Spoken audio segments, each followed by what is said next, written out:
Hey guys, D2BOWIE here, and today we will be discussing some farming techniques, specifically about Alchemist, one of the strongest heroes of this patch, when picked correctly. The first one is utilizing this dire spot to increase your farming potential. After the Creek camps got reworked, back in the day, this is the only non-ancient spot that allows you to hit acid spray on 2 camps at the same time. Making use of this allows you to ramp your farm up, especially because Alchemist loves to farm small creeps that die fast and give you Grievous grid money. The second one is stacking. It greatly increases your farm, but you need to be aware that jungling too much can also be dangerous.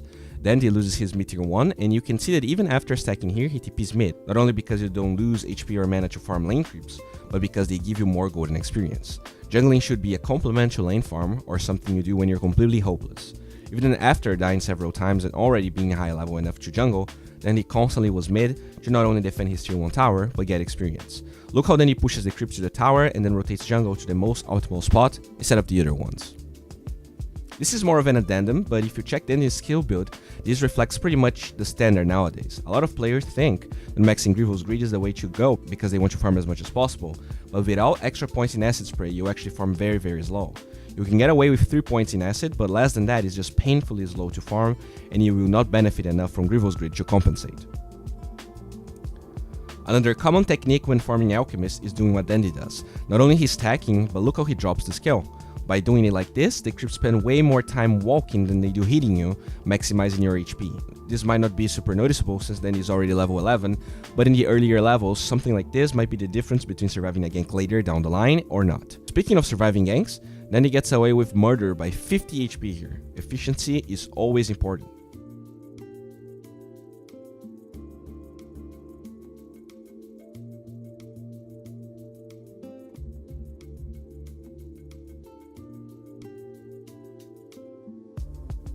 Seconds after that, Dandy showcases an even cooler technique. In this ancient spot, if you drop the acid spray like this, you can farm 2 camps at once, and usually farming ancients with Alchemist at this stage is not advisable, but after the relic is done, you actually clear them decently fast with your ult going.